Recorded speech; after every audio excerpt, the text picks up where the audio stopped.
Hello, everybody. Welcome back.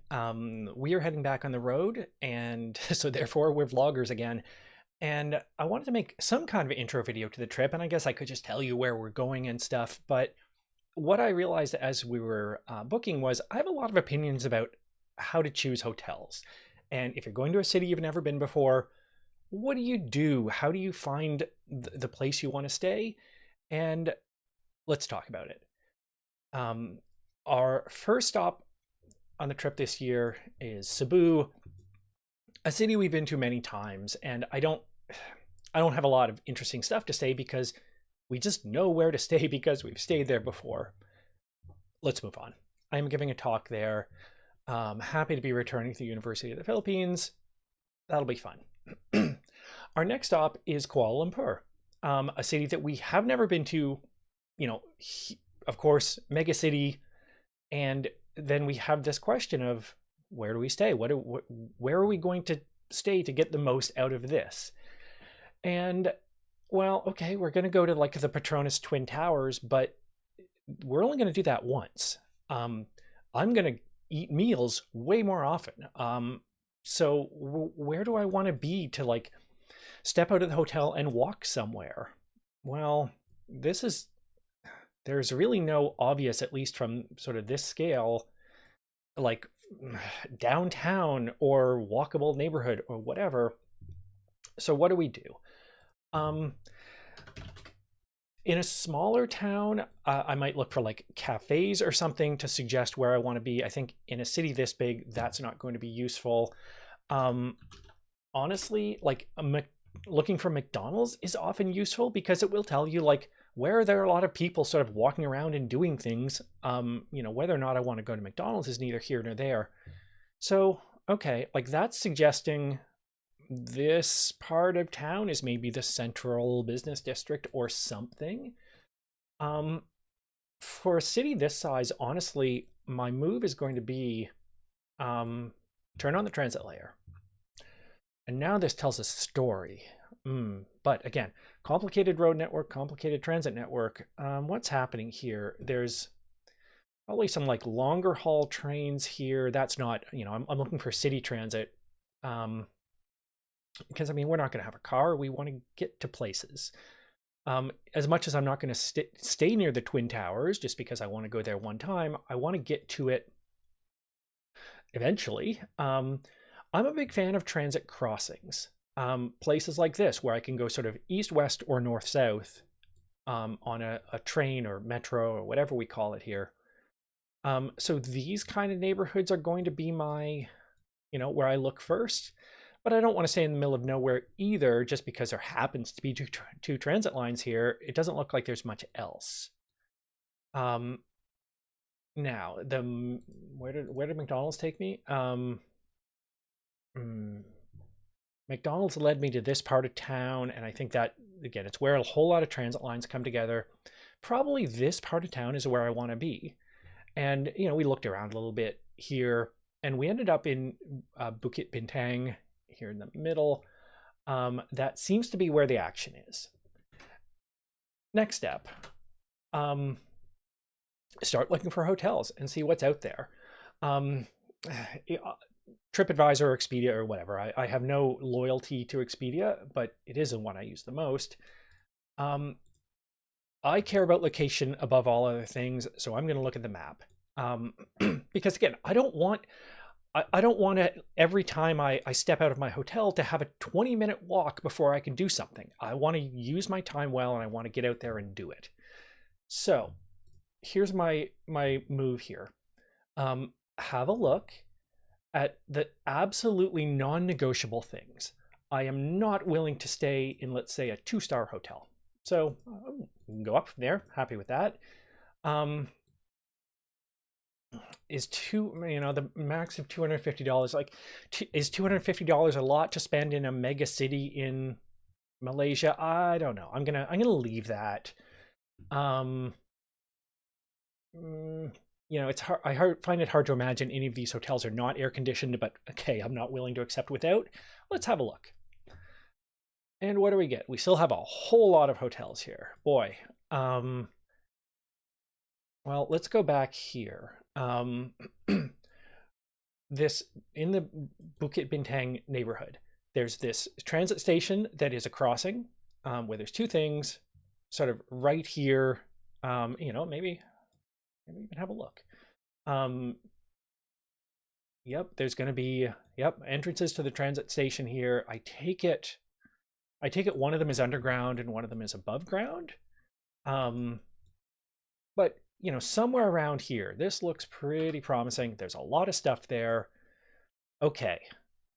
I saw on the Expedia map this McDonald's Bukit Bintang building again. I'm not planning my trip around McDonald's, but I know I see it when I zoom in here. So somewhere around here, this is probably where I want to be.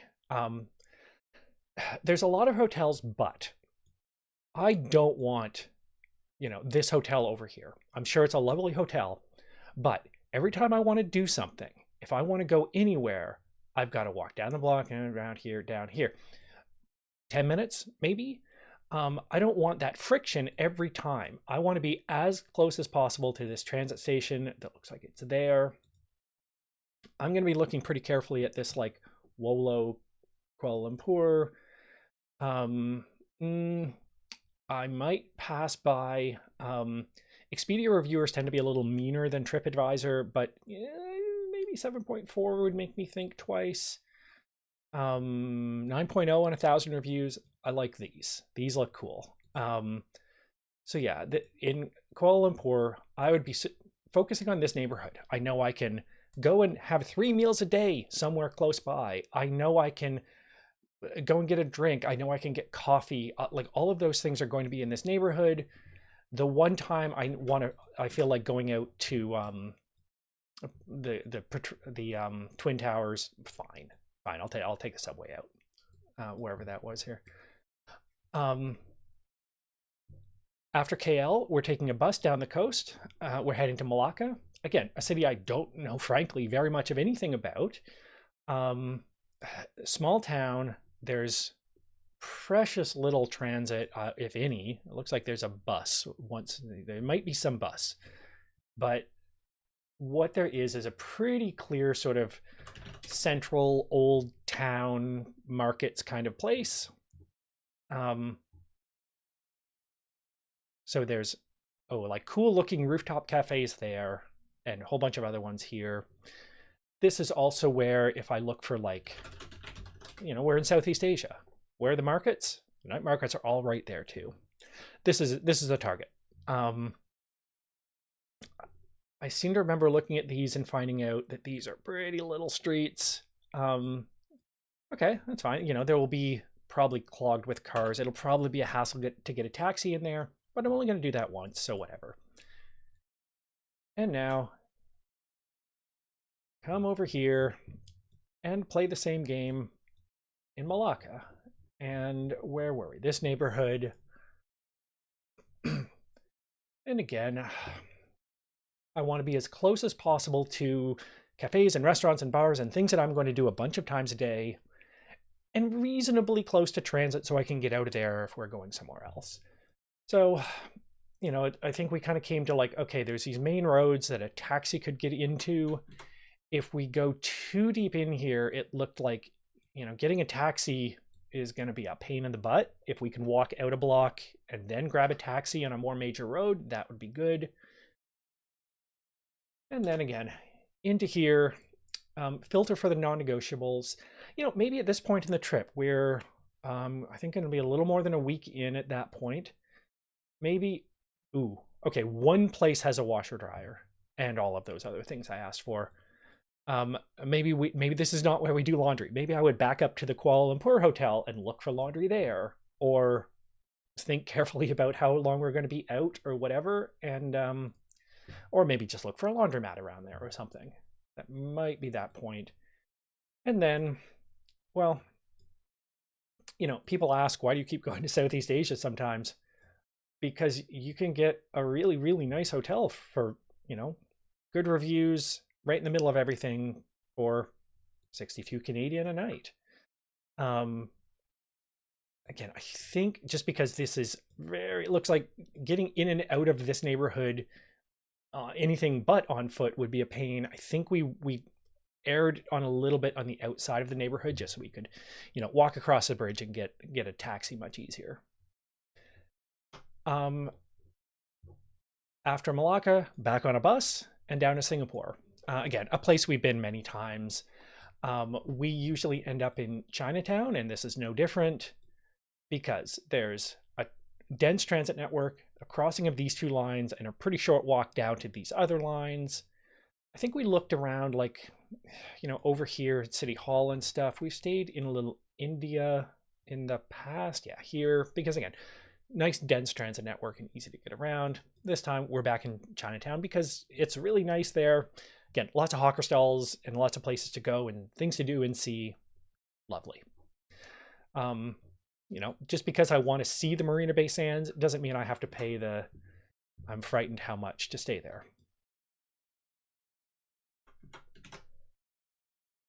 How much is it? It might, if I set a maximum price, it's probably excluded.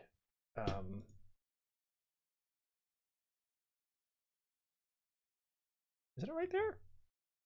Well, anyway, these kinds of places, I don't know what your budget is, but I'm not a $600 a night kind of guy. We're much more of a, I can pay $190 a night. Certainly pay $135 a night, right? These places, like right by Chinatown Station, cheap and cheerful, and they're not glamorous, and there's no concierge there to sort of help you with every want and need, but, well, I don't have that at home either. After Singapore, we're heading to Japan in the quirkiest possible way, and heading to Okinawa and Naha, which is the city. Once again, it took a little finding here. I don't know this city well, and it took a while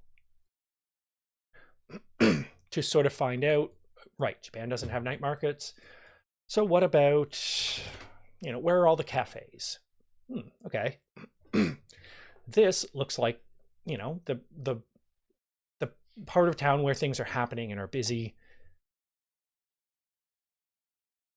I don't think, there's a transit network, but it kind of rings this is it a monorail, I think. Yeah, it really kind of goes around the outside of this neighborhood, not through it. So you have the choice to make. We could have stayed up here. We chose to stay a little bit closer in, something called Public Market Alley. That's a pretty big draw. That looks cool. And we're somewhere in here because, again, the thing that we're going to do all the time, go and find a meal or coffee or drink or whatever, we'll be able to do it with no friction, really quick and easy. And for whatever outing, okay, we'll find transit. After Okinawa, we are heading, we're heading to Hiroshima for a couple days. And once again, there's the atomic blast site. There's the Hiroshima Castle. But I'm only going to do those things once. What I'm going to do much more often is get lunch. So again, we looked around. We ended up, I believe, in this neighborhood. It's pretty close to the train station to get in and out of.